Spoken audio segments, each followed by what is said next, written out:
It is said that erasing a nation's identity is more difficult than defeating it.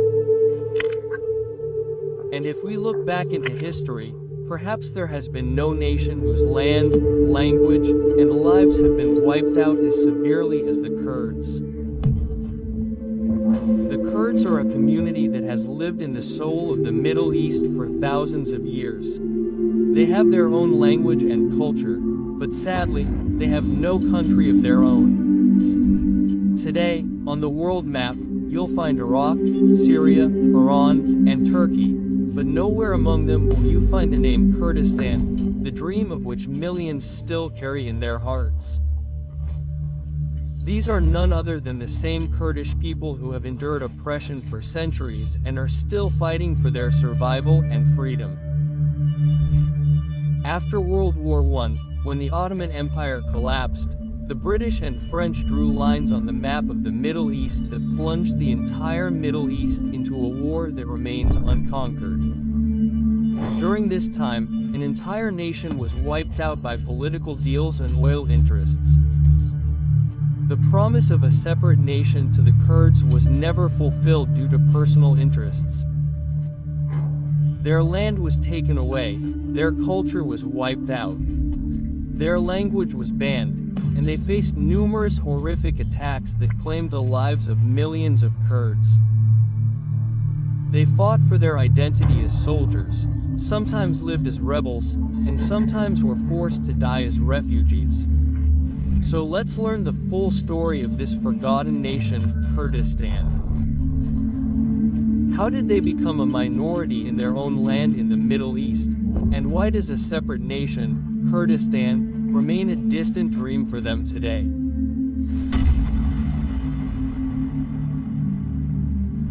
The Kurds are considered one of the oldest and bravest tribes in the Middle East. Their connection to this land and its mountains is ancient and deep. It is believed that the word Kurd derives from Sur, meaning slingers, meaning warriors who were adept at defeating their enemies by throwing stones from the mountains. The Kurd people lived around the Zagros Mountains, their territory spanning present-day northwest Iran, southeast Turkey, northern Iraq, northeast Syria, and southwest Armenia. The Kurd people had a rich culture. They preserved their history through their traditions, poems, and music. Each tribe and valley had its own dialect, clothing, and traditions. Yet, they all shared a sense of unity and connection within their community. Records from the early Mesopotamian empires also mention mountain tribes whose names, according to many historians, resemble Kurdish names. When Islam rapidly spread across the Middle East in the 7th century, Kurdish tribes embraced its openness and embraced this new religion. However, they never abandoned their cultural identity and traditions. Therefore, in the future, Kurdish regions became part of Islamic empires but never fully assimilated into them. During this period, several semi-autonomous Kurdish emirates emerged under the Abbasid and Seljuk dynasties, loyal to the caliphate but ruled by their own tribal leaders. One of the most famous figures in Islamic history, Salahuddin al-Ayyubi, known to the world as Saladin, was also a Kurd. He led Muslim armies during the Third Crusades in 1187, capturing Jerusalem from the Christians. He founded the Ayyubid dynasty and, through his prowess, established a distinct identity for the Kurdish people in the world. However, by the 16th century, the situation began to change. Two major powers had emerged in the Middle East, the Ottoman Empire and the Persian Empire, which were constantly at war with each other, as the Kurdish population was spread across both empires. Therefore, both empires feared that if a large number of Kurds remained united, they could become a threat and demand a separate country, Kurdistan. This fear led both empires to strategize and divide the Kurdish tribes into several factions, inciting them to fight among themselves. Some were granted autonomy, while others were harshly suppressed. This eroded Kurdish unity, leaving them complicit in other people's conflicts. This power struggle laid the foundation for the destruction of the Kurdish people, leading to the loss of their identity. Some Kurdish principalities experienced moments of prosperity, but none achieved permanent unity or independence. The Ottoman and Persian rulers repeatedly altered their borders to ensure that Kurdish society never became strong. The future was to prove even more dire for the Kurds, as they were about to make a grave mistake by relying on powers like Britain and France. By the 18th century, Britain and France had their eyes set on the Middle East. The reason was clear. This was the region through which trade routes between Asia, Africa, and Europe passed. Later, when petroleum was discovered, its strategic and economic importance increased further. This oil wealth made Britain, France, and Russia eager to establish their influence in the Middle East. Meanwhile, the Ottoman Empire, once the largest empire in the region, was losing its grip. Its people were filled with nationalism and yearned for independence. Taking advantage of this, Britain and France began cooperating with local Arab nationalist leaders and offering them various inducements, thus weakening the Ottoman Empire from within. When World War I began in 1914, the world was divided. On one side were the elite powers, comprising Britain, France, and Russia, and on the other were the Central Powers, comprising Germany, Austria-Hungary, Bulgaria, and the Ottoman Empire. The Ottoman Empire's sole objective in allying with Germany was to drive Britain, France, and Russia out of the Middle East. However, the end of the war was to bring its ultimate destruction. During the war itself, in 1916, Britain and France secretly decided that if the Ottoman Empire lost, they would divide its occupied territories among themselves. To this end, a secret agreement called the Saxe-Picot Agreement was signed between the two countries in 1916, which stipulated that Syria, Lebanon, northern Iraq, and southeastern Turkey would go to France, while southern Iraq, Jordan, and modern-day Israel and Palestine would be controlled by Britain. It was also agreed that some parts of the Arabian Peninsula would be under local Arab rulers, but British influence would continue. Thus, a plan was hatched to destroy the entire Middle East. World War I ended in 1918, and Germany and the Ottoman Empire suffered a crushing defeat. Whatever happened to Germany, happened to Germany. But the game played by the Allied powers in the Middle East, sowing poisonous seeds, turned the Middle East into a battlefield. Britain and France began to map the entire Middle East according to their own wishes. In 1920, the Treaty of Sèvres was signed, which also called for the creation of an independent country, Kurdistan, for Kurds. It seemed as if justice would finally be granted to the Kurds, whose existence had been erased for centuries. But this never materialized, and this dream of the Kurds was shattered only 3 years later.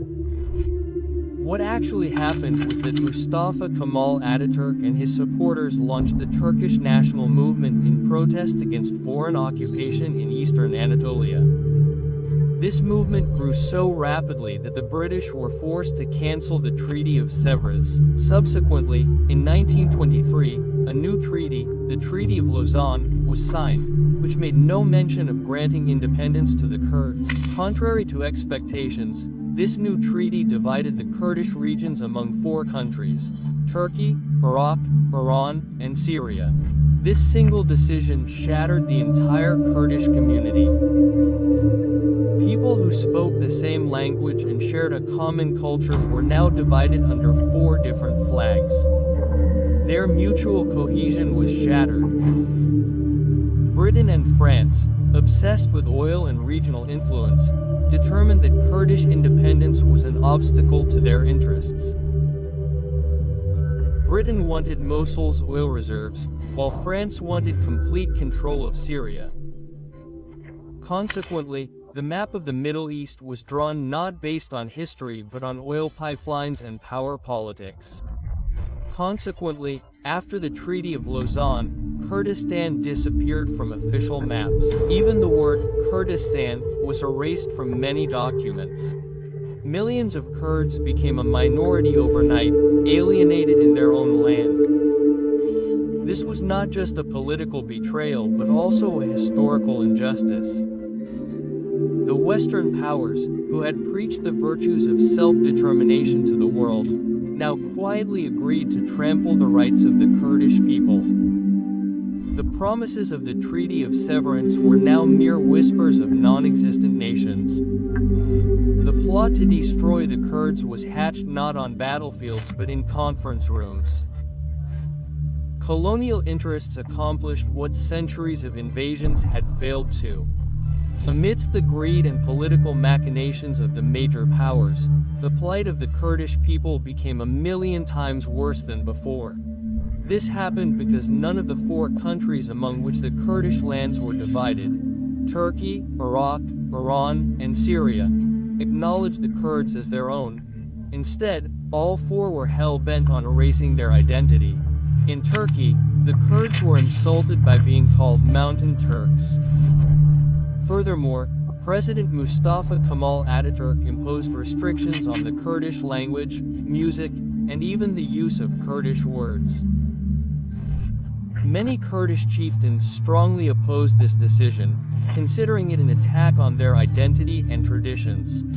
In February 1925, Kurdish religious leader Sheikh Said instigated a major revolt in eastern Anatolia, Balıkesir, and Elazig.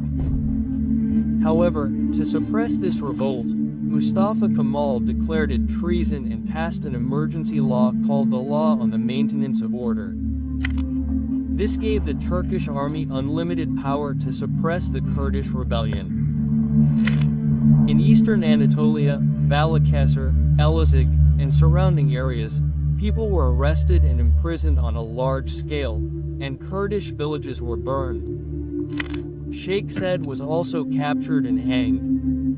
The Turkish army's brutality was so severe that approximately 300 Kurds were killed, but this wasn't the end of the atrocities being committed against the Kurds in Turkey. The Turkish president now wanted to Turkify the entire country. By doing this, he wanted to force people from other communities living in the country to follow Turkish culture in order to promote cultural homogeneity. In 1934, he implemented the Turkish resettlement law, which allowed people to be forcibly resettled elsewhere. The following year, Turkey passed the Tunceli Law, which resulted in the renaming of Dersimum province to Tunceli. Dersimum was inhabited mostly by Kurds. The government ordered that the children there be sent to boarding schools, where they would be forcibly taught Turkish culture. They even had to be married into Turkish families after completing their education, so that future generations would also be called Turkish. Against this oppression, the Celebi Kurdish tribal leader, Sayed Riza, launched a rebellion. They demanded local autonomy and an end to the atrocities against the Kurds. However, the Turkish government responded with bombing raids. Many Kurdish villages were set on fire, burning hundreds alive. Women and children were not spared and were brutally murdered. This massacre was so horrific that 400 people lost their lives. Sayed Riza was also arrested and hanged in 1937. He was 75 years old at the time. Despite this, he was treated horribly. After the rebellion was crushed, Dersim was declared a complete military zone. Many families were forcibly resettled in western Turkey. This revolt is considered one of the most brutal events of the Ataturk era, and even today, the memorial to the Dersim massacre remains an open wound for the Kurds. The situation of Kurds in Iraq and Syria was similar. Iraq gained independence in 1932 and Syria in 1946. However, Power here rested with those who controlled the military. In both countries, Arabs were prioritized, while Kurds were considered superior and hated. They were subjected to various forms of oppression. In Syria, Kurds were stripped of their citizenship. They could not vote, obtain passports, or travel documents. They were barred from property ownership, jobs, and education. The government changed the names of their cities and banned the Kurdish language.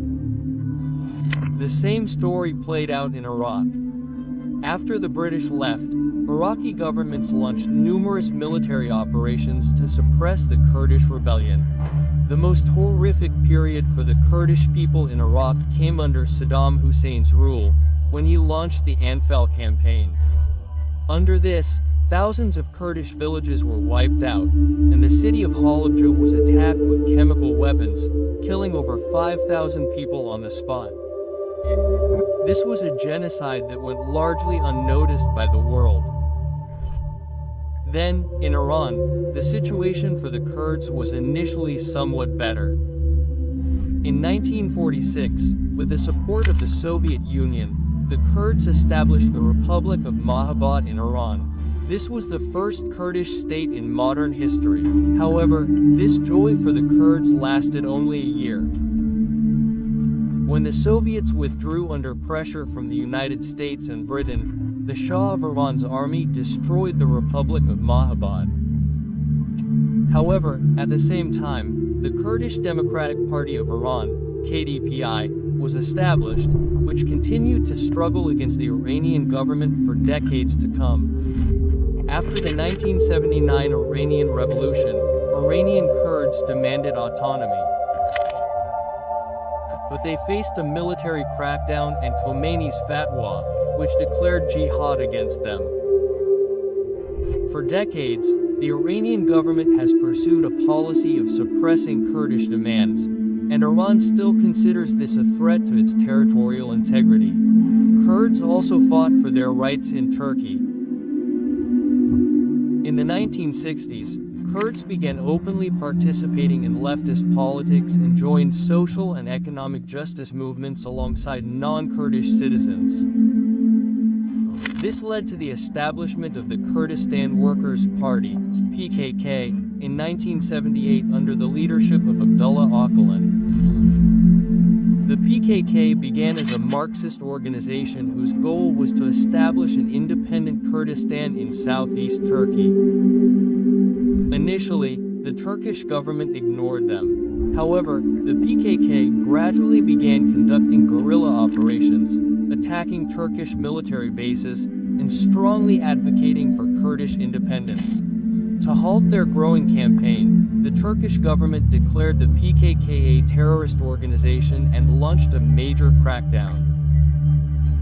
The Turkish army targeted not only PKK members but also ordinary Kurds.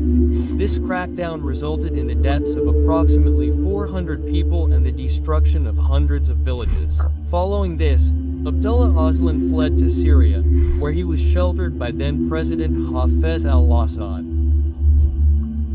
With the support of the Syrian government, he organized Kurds against Turkey and launched attacks on Turkey.